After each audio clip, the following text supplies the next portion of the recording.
Hi ஒருவன் 10th standard social சயின்ஸுக்கு நம்ம இப்போ ஒரு வீடியோ பார்க்க போகிறோம். என்ன அப்படின்னா, ஒரு வேளை வந்து சோஷியல் எக்ஸாம் வந்து கஷ்டமாக வந்துடுமோ, 2 நாள் தான் லீவ் இருக்குது, ஒரு வேளை ஈஸியாக வந்துடுமோ, 2 நாள் தான் லீவ் இருக்குது, படிக்க டைமில் ஈஸியோ கஷ்டமோ படிக்க டைமில் 2 நாள் தான் லீவ் இருக்குதுன்னு பயப்படுறீங்க. ஒன்று. ரெண்டாவது, சோஷியல் சயின்ஸ் வந்து மொத்தமாக 100 டீட்டெயிலுக்கு மேலே இருக்குது, எப்படா படித்தா ஞாபகம் வைக்கிறது அப்படிங்கிற ஒரு பயம் இருக்குது. சரி, டீட்டெயிலை படிக்கலான்னு போனால் டீட்டெயில் வந்து பெருசாக இருக்குது, என்ன பண்ணுறதுன்னு தெரியல. ஸோ இந்த மாதிரி பல கேள்விகள் உங்களுக்கு சோஷியல் ஓடிட்டுருக்கு. என்ன தான் சோஷியல் ஈஸியான சப்ஜெக்டாக இருந்தாலும் ஈஸியாக தான் கொஸ்டின் பேப்பர் வருது, கரெக்டாக சயின்ஸ் மாதிரி ட்விஸ்ட்டு கிஸ்டெல்லாம் வைக்கிறதில்ல. பட் இருந்தாலும் நம்ம சோஷியலில் பெருசாக போய் மார்க் எடுக்கிறதில்ல. நிறைய பேர் மார்க் எடுத்துடுறாங்க, ஒரு 10% மாணவர்கள் மார்க் எடுத்துறாங்க, சில மாணவர்கள் மார்க் எடுக்கலை. என்ன தான் அந்த 5 மார்க் எழுதிட்டு வந்தாலும் 3, 2 அந்த மாதிரி தான் எடுக்கிறோம், இல்லை எழுதாமல் போகிறோம். இல்லை அப்படின்னா ஃபில்லப்ஸு அதெல்லாம் ஒன்றும் படிக்காமல் போயிடுறோம். சூஸில் ஒரு 10 மார்க் கூட எடுக்கிறதில்ல, மேப் சரியாக பர்ஃபார்ம் பண்ணுறதில்ல, 2 மார்க் 5க்கு மேலே கரெக்டாகிறதில்ல. இதெல்லாம் தான் சோஷியலில் பிரச்சனை. ஸோ இதெல்லாம் ரெக்டிஃபை பண்ணுங்கள். இன்னும் ஒரு 4 நாள் கூட இல்லை, ஏன்னா இனி ஒரு லாஸ்ட் 5 டேஸ் வந்து தமிழுக்கு படிக்கணும். ஸோ முடிஞ்சளவு இந்த சோஷியல் ஒரு 2 நாளில் என்னெல்லாம் படிக்கலையோ படிங்க. சயின்ஸ்லேயும் அப்படி தான், என்னெல்லாம் படிக்கலையோ படிங்க, படித்ததை படிக்க வேண்டாம், ஏன்னா டைம் ரொம்ப கம்மியாக இருக்குது. மேக்ஸ்ன்னு ஆல்மோஸ்ட் நான் சொல்லிட்டேன் அன்றைக்கே, நீங்கள் படிச்சிருந்தா ஓகே. பட் மேக்ஸுமே அப்படி தான், 8 நாள் கேப் இருக்குது மேக்ஸுக்கு, படிக்க வேணாம்னு சொல்லலை. பட் 8 நாள் கேப்பில் பார்த்துக்கலாம் தான் நான் சொல்லுவேன், ஏன்னா 2 நாள் தான் டைம் இருக்குது. இந்த சப்ஜெக்டை கொஞ்சம் பாருங்கள், சயின்ஸு சோஷியல், அவ்வளோதான் சொல்லுங்கள். சப்ஸ்கிரைப் பண்ணுங்கள், லைக் பண்ணுங்கள், ஏன்னா பப்ளிக் எக்ஸாம் கிட்ட வந்துருச்சு, உங்கள் சப்போர்ட் கண்டிப்பாக தேவை. அண்ட் லைக் பண்ணுங்கள், சப்ஸ்கிரைப் பண்ணுங்கள், வாட்ஸ்அப் சேனல் லிங்க்லாம் ஜாயின் பண்ணுங்கள். இப்போது சோஷியலுக்கு அன்றைக்கி ஒரு வீடியோ போட்டுட்டோம், இதெல்லாம் நம்ம பேசிட்டோம். இருந்தாலும் ஒரு வாட்டி உங்கள் பயம் போகிறக்காக சொல்கிறேன் பாரு. சோஷியலில் ஆன்சர் கீயோடு அன்றைக்கி போட்டேன், இன்றைக்கி வந்து ஆன்சர் கீ இல்லாமல் சொல்கிறேன். ஐ மீன் நீங்கள் அது பார்த்துட்டிங்கன்னா ஓகே, பார்க்கலன்னா ஒரு வாட்டி சொல்லிடுறேன். என்னென்னா, first of all mini material ஒன்று கவர்மெண்ட்டு இறக்கியிருக்கு, நிறையா டிஸ்ட்ரிக்டில் இறக்கியிருக்கு. நான் வந்து ஒரு மினி மெட்டீரியல் நான் ஒரு பையன் அமிச்சான், அது நல்ல ஒரு மினி மெட்டீரியலான்னு பார்க்கும்போது கவர்மெண்ட் ஆன்சர் கீ செட் பண்ண ஒரு மினி மெட்டீரியலாக இருக்குது. அதை நம்ம வந்து வச்சு படிக்கும்போது மார்க் கிடைக்குமான்னு கேட்டால் கண்டிப்பாக கிடைக்கும். ஆனால் டாப்பர்ஸ் அது யூஸ் பண்ண வேண்டாம். டாப்பர்ஸை பொறுத்த வரைக்கும் எந்த கைட்லையோ இல்லை புக்லேயோ படிங்க. ரொம்ப முடியல, சோஷியலில் வந்து 50 கூட நான் தாண்ட முடியல, 60 கூட தாண்ட முடியல, அந்த மினி மெட்டீரியல் யூஸ் பண்ணி படிச்சுக்கோ. அந்த மினி மெட்டீரியலில் இது வரைக்கும் நீ படிக்காத கொஸ்டின் இப்போ புதுசாக படிக்க போகிறோன்னா அதில் படி, தப்பு கிடையாது. கஷ்டமாக இருக்குது அப்படிங்கிற கொஸ்டின் மட்டும் அதில் படி. அதே மாதிரி கஷ்டமாக இருக்க 2 மார்க் வேணால் அதில் படி. மேப் ஏதாவது பார்க்குற கஷ்டம் வந்து அதில் பாரு, ஈஸியாக கொடுத்துருக்காங்க. ஸோ இந்த மாதிரி விஷயங்கள்லாம் அதில் ஈஸியாக இருக்குது, டைம்லைன் பார்க்குறதுக்கு ஈஸியாக இருக்குது. ஸோ மினி மெட்டீரியல் உங்களுக்கு வந்து நான் வீடியோவாக போடாமல் நான் உங்களுக்கு வந்து டிஸ்கிரிப்ஷன் பாக்ஸில் கொடுக்குறேன். அதுக்கு ஒரு வீடியோ வேண்டாமேன்னு சொல்லி டிஸ்கிரிப்ஷன் பாக்ஸில் கொடுக்குறேன், அந்த பிடிஎஃப் எடுத்து பாருங்கள். எல்லாமே 4 பாயிண்ட் 5 பாயிண்ட் தான் இருக்கும். பட் இது வந்து டாப்பர்ஸ்க்கு செட் ஆகாது. சார் அப்போ ஃபுல் மார்க் போட மாட்டாங்களான்னு கேட்டால் நான் என்ன சொல்கிறேன்னா, சில 5 மார்க் போடுவாங்க, சில 5 மார்க் அதில் செட் ஆகாது அப்படி எழுதுனா. இப்போ ஃபஸ்ட்டு வேர்ல்டு வார் அப்படின்னு கேட்குறான்னு வைங்க, அது 8 மார்க் கேள்வி. 8 மார்க் கேள்வி வெறும் ஹெட்டிங் எழுதுனா 8 மார்க் போட மாட்டாங்க. ஹெட்டிங் எழுதி அதுக்குள்ளே 2 பாயிண்ட் எழுதணும். ஸோ நீங்கள் டாப்பர்ஸாக இருந்தீங்கன்னா அது யூஸ் பண்ண வேண்டாம். ரொம்ப முடியாத பையன் அப்படின்னா கண்டிப்பாக யூஸ் பண்ணிக்கலாம் தம்பி. ஒரு 80 மார்க்காவது அசால்ட்டாக எடுக்கலாம், 1 மார்க்கோடு சேர்த்து, ஃபில்லப்ஸ் டிஸ்டிங்விஷெலாம் சேர்த்து. ஏன்னா டிஸ்டிங்விஷ் கீவ் ரீசன் தாராளமாக அதை படிக்கலாம். அவங்க கேட்குறது பப்ளிக்கில் டிஸ்டிங்விஷ் கீவ் ரீசன் 2 பாயிண்ட் தான், கீவ் ரீசன் 1 பாயிண்ட் தான். ஸோ அசால்ட்டாக 5 மார்க் போட்டுருவாங்க. ஸோ மித்தபடி 5 மார்க் கொஸ்டின்ஸ் ஓகே, சிலது வேண்டாம். அது என்ன சிலது சார் அப்படின்லாம் எனக்கு சொல்ல முடியல, டைம் இருக்காது. நீங்கள் வந்து கோ த்ரூ பண்ணுங்கள், படிக்க முடியாத கொஸ்டின் வேணால் கோ த்ரூ பண்ணுங்கள், இவ்வளோ தான் என்னால் சொல்ல முடியும். Okay right. 1 mark choose the best answer, book back தான் கேட்பான். நான் என்னத்தை சொல்கிறது? ஸோ நீ 1 மார்க்கை ஃபஸ்ட்டு நல்லா அடிக்கப்பார். ஃபஸ்ட் பேஜில் 1 மார்க் தான் எழுதுவேன். ஸோ 14க்கு 14 அடிக்கிற மாதிரி நீ ஃபஸ்ட்டு 1 மார்க்கு தரவார், ஓகேவா? அடுத்து 2 மார்க்கு. 2 மார்க்கில் வந்து ஹிஸ்ட்ரியில் 5, ஜாகிரஃபியில் 5, சிவிக்ஸில் 2, எக்கனாமிக்ஸில் 2. அப்போ ஹிஸ்ட்ரியில் 5 அடிக்கணும். அப்போ ஹிஸ்ட்ரியில் 5மே அடிக்க முடியலன்னா பரவாயில்ல. ரொம்ப இம்பார்ட்டன்ட் கொஸ்டின் நம்ம போடுறது படித்தாலே 4 3 எழுதிடலாம். என்ன காரணம் கேட்டிங்கன்னா, ரிப்பீட்டட் கொஸ்டினே 3 வந்துடும். ஸோ மொத்தமாகவே ஹிஸ்ட்ரியில் ஒரு 15 2 மார்க் கூட கிடையாது, நம்ம இம்பார்ட்டன்ட் கொடுக்குறது, அது மட்டும் படித்தா போதும். ஜாகிரஃபி 5 2 மார்க்கில் 4 2 மார்க் ஈஸியாக எடுக்கலாம். அது என்ன சார் 4 1 ட்விஸ்ட் பண்ணுறதுக்கு வாய்ப்பு இருக்குது. 4 2 மார்க் வந்து ரொம்ப மொக்கையாக இருக்கும். நெய்பரிங் கண்ட்ரி, ஐலாண்டு, சீசன்ஸு, இந்த மாதிரி மொக்கையாக தான் இருக்கும். அதை ஒழுக்கமாக பண்ண வச்சு எழுதினா போதும். ஜாகிரஃபி ஈஸியாக இருக்கும். சிவிக்ஸில் 2மே ஈஸியாக தான் இருக்கும். உங்களுக்கு வந்து மொத்தமாகவே சிவிக்ஸில் நான் கொடுக்க போகிற 2 மார்க் வந்து பார்த்திங்கன்னா ஒரு 12 2 மார்க். அதுக்கப்புறம் எக்கனாமிக்ஸ்லேயும் வந்து பார்த்திங்கன்னா ஒரு 10 2 மார்க் தான் நான் கொடுப்பேன். ஸோ மொத்தமாகவே உங்களுக்கு 2 மார்க் எண்ணிக்கை பார்க்காதீங்க. ஓ எக்கனாமிக்ஸில் எவ்வளோ, ஹிஸ்ட்ரியில் எவ்வளோ அப்படி நினச்சி படிங்க. எப்பவுமே எண்ணிக்கை பார்த்திங்கன்னா சோஷியலில் வந்து பயம் வந்துடும்.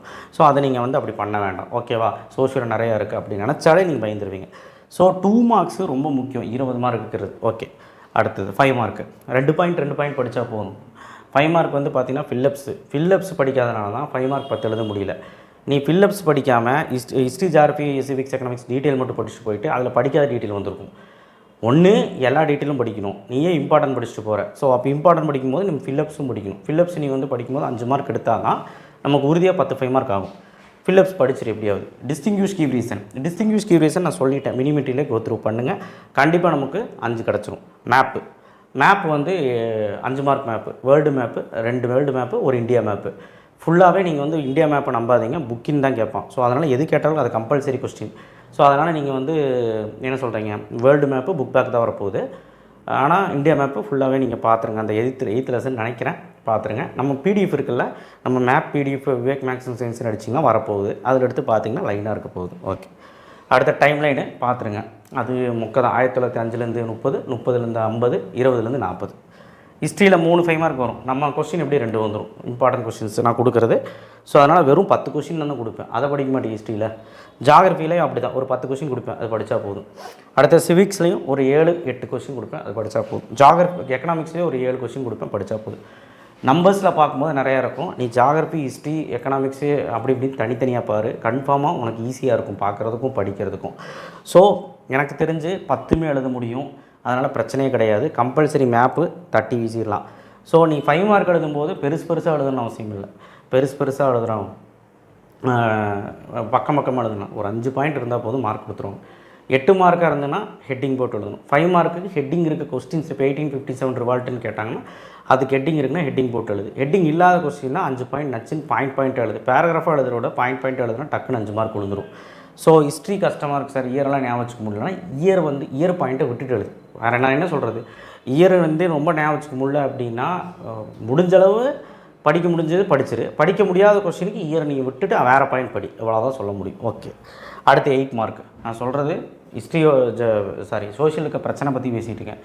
8 மார்க்கு ஹிஸ்ட்ரியில் ஒரு 4-5 தான் இருக்குது. Kattabomman, UN, world war effect 2, first world war, அதுக்கப்புறம் Periyar EVR, Swadeshi movement, home rule movement, அதுக்கப்புறம் 1857 revolt, civil disciplines Tamil Gandhiji கேட்டுட்டான். ஸோ இதெல்லாம் இப்போ நம்ம வந்து சொல்லிட்டோம் ஆல்ரெடி, வீடியோ ஆல்ரெடி போட்டிருக்கோம் 10th சோஷியல் சென்டம் வீடியோன்னு, அதுவும் டிஸ்கஷன் பாக்ஸில் வைக்கிறேன்.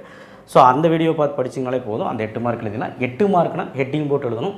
ஹெட்டிங் இல்லாத கொஸ்டினுக்கு ஒரு 10லேருந்து 12 பாயிண்ட் எழுதுகிற மாதிரி பார்த்துக்க. 8 மார்க் கொஸ்டினில் ஜாகிரஃபிலையும் கேட்குறாங்க. ஜாகிரஃபியில் types of soil, classify road, அப்புறம் peninsula rivers, Himalaya, forest, south west monsoon. So இதெல்லாமே அவங்க கேட்குறாங்க, சில டைம் கேட்குறாங்க. ஹிஸ்ட்ரியில் தான் அதிகமாக கேட்குறாங்க. ஓகே, மேப் 8 மார்க் நம்ம பிடிஎஃப்பில் பார்த்து புக்கின் இருக்கும், புக் பேக் இருக்குது. புக் பேக் 6 கேட்பாங்க, புக்கின் 2 கேட்பாங்க.